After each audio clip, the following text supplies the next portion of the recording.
Morning students. Halo alkane hello Erin का अगला reaction है फॉर्मेशन ऑफ एल्किल आयोडाइड्स, जिसे आप केमिकल रिएक्शन भी बोल सकते हैं। इसका हम बोलेंगे, इसका रिएक्शन का नाम फिकेलस्टाइन रिएक्शन। एल्किल हैलाइड को सोडियम आयोडाइड एसीटोन की उपस्थिति में या एसीटोन के स्थिति पर एसीटोन के प्रेजेंटेशन पर क्रिया कराते हैं तो बनता है आपका एल्किल आयोडाइड और सोडियम क्लोराइड। ये वाला रिएक्शन आपको करना है। CH3Br NaI क्या बनेगा, इसको आपको बनाना। ये हो गया केमिकल रिएक्शन। अब आज की टॉपिक में आते हैं, मेन IMP टॉपिक, नाभिक स्नेही या नाभिक रागी प्रतिस्थापन अभिक्रिया SN1 और SN2 अभिक्रिया, SN रिएक्शन बोलते हैं इसको। नाभिक प्रतिस्थापन अभिक्रिया SN1 और SN2 रिएक्शन मोस्ट IMP है। चलिए मैं फुल नेम बता देती हूँ। SN1 क्या होता है और SN2 क्या होता है। S substitutions and nucleophilic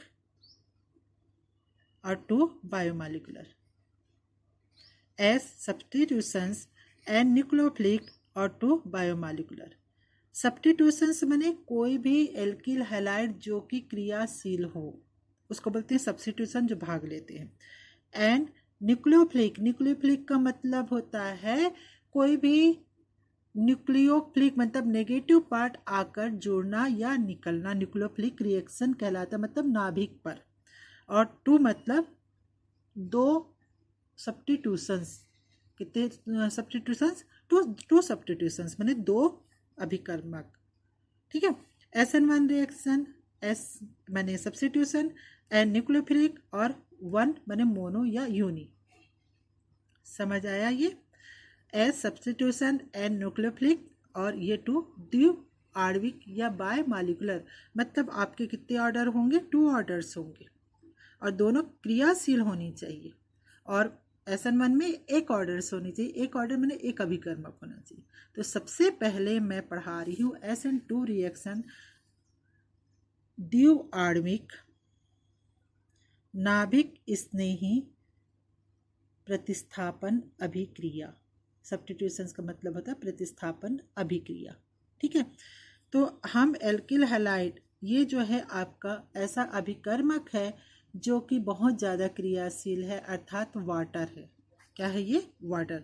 water तोड़ोगे H+ ion और O2 H2O को तोड़ना है H+ आयन और OH- आयन, न्यूक्लियोफिलिक मिला। ठीक है।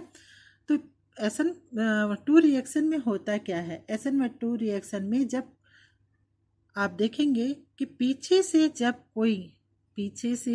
जब कोई न्यूक्लियोफिलिक अभिकर्मक, न्यूक्लियोफाइल अभिकर्मक इस कार्बन को अटैक करता है, तो ये जो कार्बन है ये पॉजिटिव चार्ज हो जाता है, क्योंकि आप देख रहे हो ये टूटेगा, ये टूटने पर नेगेटिव चार्ज, ये पॉजिटिव चार्ज। क्लियर? तो ये पीछे से अटैक करता है। अटैक करने पर ये जो कार्बन है पॉजिटिव चार्ज हो जाने के कारण से OH इसके साथ जुड़ जाएगा और ये पार्शियल हो जाएगा, ये नेगेटिव चार्ज हो जाएगा, ये पॉजिटिव चार्ज हो जाएगा, ये नेगेटिव। तो इस कार्बन धन आयन पर पीछे से कोई नेगेटिव पार्ट आकर जुड़ेगा और जुड़कर एक पूरा उत्पाद बनाएगा, जिसको बोलते हैं संक्रमण अवस्था। कौन सी अवस्था होती है? संक्रमण अवस्था होती है, जिसकी ऊर्जा बहुत अधिक होती है संक्रमण अवस्था में।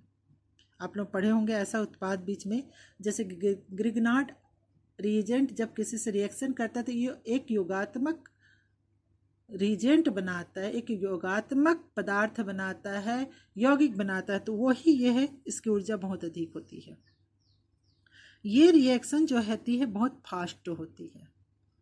फास्ट होने पर नेगेटिव पार्ट बाहर निकल जाता है और OH जुड़ जाता है, मेथिल अल्कोहल बनाएगा और अन्य उत्पाद बनाएंगे। उत्पाद में कन्वर्ट हो जाता है, उत्पाद बाहर की ओर। तो ये न्यूक्लियोफिलिक किसके पीछे से आएगा, कार्बोकेटायन के पीछे से अटैक करेगा, संक्रमण अवस्था बनाएगा और बनाने के बाद फास्ट रिएक्शन, तीव्र अभिक्रिया होगी और उत्पाद में कन्वर्ट हो जाएगा, जिससे उसकी एनर्जी क्या हो जाएगी, डाउन हो जाएगी। पहले अधिक रहेगी फिर डाउन हो जाएगी। समझ आया। रिएक्शन की पहचान करना, क्या पहचान करना है कि दो अगर ऑर्डर है, दो अभिकर्मक है जो ज़्यादा क्रियाशील है, वो अगर उत्पाद बना रहे हैं, एक ही स्टेप में काम हो रहा है, तो वो रिएक्शन SN1 रिएक्शन के नाम से जाना जाता है।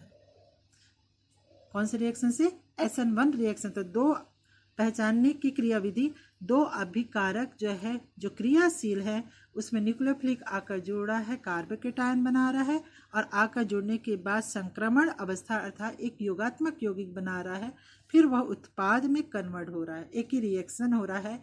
इस अभिक्रिया को कौन सी अभिक्रिया कहेंगे, SN2 रिएक्शन कहेंगे। एक ही पद में होने वाली क्रिया है, ये पूरी पद क्या रहेगी, एक पद में होगी। इस अभिक्रिया को SN2 रिएक्शन कहा जाएगा। तो चलिए इसका ग्राफ बताते हैं। देखो मैंने कहा है ऊर्जा और अभिक्रिया की दर में अगर ग्राफ खींचा जाए तो न्यूक्लियोफिलिक पीछे से इस कार्बन धन आयन पर आक्रमण करेगा और एक योगात्मक यौगिक बनाएगा जिसमें ऊर्जा सबसे अधिक होगी। फिर धीरे धीरे रिएक्शन होते जाएगा तो ऊर्जा में क्या आती जाएगी, कमी होती जाएगी और आपका उत्पाद बन जाएगा। ये देखो पीछे से अटैक कर रहा है रिएक्शन, देखो OH पीछे से अटैक कर रहा है, तो इसका जो पैनल है ऐसा था, अब कैसा हो गया, फैल गया, मैंने छाती जैसा हो गया। देखो ठीक है, कैसा हो गया, छतरी के समान हो गया। देखे हो ना छत्ता, जब आपका बरसात के दिनों में छत्ता उलटता है वैसी बन गया संक्रमण अवस्था। ये अस्थायी होता है। फिर जैसे ही फास्ट रिएक्शन होता है पुनः चतुष्फल की संरचना में आ जाते हैं और Cl बनता है। क्लियर। ये कौन सा रिएक्शन हुआ, SN2 रिएक्शन हुआ।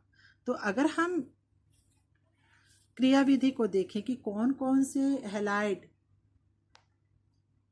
एल्किल हैलाइड ज़्यादा क्रियाशील है, कौन सा कम क्रियाशील है, तो देखो 1 डिग्री वाले एल्किल हैलाइड ज़्यादा क्रियाशील है, 2 डिग्री वाले उससे कम क्रियाशील और 3 डिग्री वाले उससे कम। क्यों है, क्योंकि यहाँ पर देख रहे हो पॉजिटिव चार्ज इस पर ज़्यादा है, इस पर कम, इस कार्बन पर ज़्यादा है क्योंकि एक क्लोराइड है। यहाँ पर 2-3 धनायन है, इस क्लोरीन पर पॉजिटिव, इस कार्बन पर पॉजिटिव चार्ज जो है वो अधिक होगा इस क्लोरीन की अपेक्षा। तो क्रियाशीलता फर्स्ट ये 1 डिग्री, 2 डिग्री और 3 डिग्री सबसे कम रहेगी और 1 डिग्री का अधिक रहेगा, क्योंकि पीछे से कोई भी आक्रमण करेगा तो सबसे ज़्यादा तीव्र रिएक्शन कौन करेगा, 1 डिग्री हैलाइड करेगा। क्लियर, नोट कर लीजिए।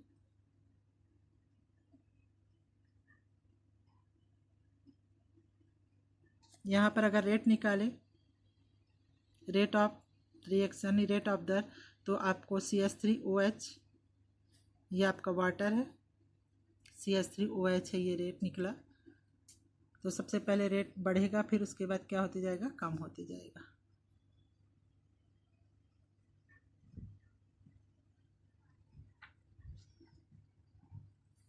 चलिए ये ऐसे 1 SN2 रिएक्शन हो गया। SN1 रिएक्शन देखते हैं। SN1 सब्स्टिट्यूशन न्यूक्लियोफिलिक यूनि या मोनो मॉलिक्यूलर, एक आणविक। एक आणविक जो रिएक्शन होता है वो 2 पद में होता है। एक आणविक रिएक्शन कितने पद में होता है, 2 पद में होता है। यहाँ पर न्यूक्लियोफिलिक सामने आकर जुड़ता है। कहाँ से जुड़ेगा, सामने में आकर। देखो फर्स्ट रिएक्शन कार्बन धनायन बनना, तो सबसे पहले स्लो रिएक्शन होगा। स्लो रिएक्शन में कार्बन धन आयन बनेगा और क्लोराइड निकल जाएगा। ठीक है। सेकेंड रिएक्शन में क्या होगा, कोई भी क्रियात्मक समूह, कोई भी मतलब क्रियाकारी, जैसे कि वाटर है और भी अन्य है, जैसे कि आपका, तो ये आपके OH है, वो आकर सामने से जुड़ेगा और जुड़कर तीव्र अभिक्रिया करके क्या बनाएगा, एक यौगिक कंपाउंड का निर्माण करेगा। तो सामने से जो जुड़ता है वो SN1 रिएक्शन है और पीछे से जुड़ता है जो SN2 रिएक्शन है। ये 2 पद में होता है। SN1 रिएक्शन 2 पद में होता है और SN2 1 पद में होता है। वहाँ पर देखो क्या बनाया था, एक माध्यमिक यौगिक बनाया था। यहाँ पर माध्यमिक यौगिक नहीं बनता, यहाँ पर टूटता है, कार्बोधन आयन बनता है। फिर उसके बाद कोई भी न्यूक्लियोफिलिक अभिकर्मक मैंने उसको क्या करते हैं, अटैक करते हैं, वो आकर जुड़ता है तो क्लोराइड बाहर निकल जाएगा और एक उत्पाद बनेगा। अब हम यहाँ पर देखें क्रियाशीलता की बात करें तो जिस पे कार्बोधन आयन ज़्यादा होगा, मैंने बताया कार्बोधन आयन बना, जिस पे कार्बोधन आयन ज़्यादा होगा वो ज़्यादा स्थायी होगा। ऐसा हैलाइड ज़्यादा स्थायी होगा, जल्दी क्रियाशील करेगा, मतलब वो है जल्दी मिलेगा। तो ये आपका स्थायी में 3 डिग्री, 2 डिग्री, 1 डिग्री सबसे कम स्थायी होता है। SN2 में पार्टिसिपेट करता है और 2 डिग्री 3 डिग्री SN1 में पार्टिसिपेट। ग्राफ की दृष्टि से देखें तो आपने समझ आया SN1 और SN2। SN2 जो है 2 स्टेप में हो, SN1 जो है 2 स्टेप में होगा और SN2 जो है 1 स्टेप में होगा। SN1 में कार्बोधन आयन बनेंगे सबसे पहले और उसके बाद उत्पाद बनेगा, और SN2 में डायरेक्ट एक माध्यमिक उत्पाद बनता है। तो ग्राफ की बात करें तो यहाँ पर ऊर्जा अभिक्रिया की दर की बात करें तो सबसे पहले ऊर्जा अधिक होगी तो संक्रमण अवस्था बनेगी। यहाँ पर सबसे पहले मैंने कार्बोधन आयन बनेंगे। न्यूक्लियोफिलिक कोई सामने से अटैक कर रहा है तो सबसे पहले कार्बोधन आयन होंगे जिसकी ऊर्जा अधिक होगी, फिर धीरे धीरे कम होती जाएगी। कार्बोधन आयन में संक्रमण अवस्था कम होगी, मतलब टोटल मिलाकर पहले तीव्र अभिक्रिया होगी, पहले स्लो रिएक्शन होगा, उसके बाद फिर से तीव्र अभिक्रिया होगी। स्लो होते जाएगा, स्लो होगा फिर तीव्र होगा। तीव्र कब होगा, कार्बोधन आयन बनेगा और फिर उसके बाद उत्पाद में कन्वर्ट हो जाएगा। तो रेट ऑफ रिएक्शन इस प्रकार से। तो ये पहचानने का तरीका है कि कौन सा SN1 रिएक्शन है, कौन सा SN1 है, कौन सा SN2। क्लियर।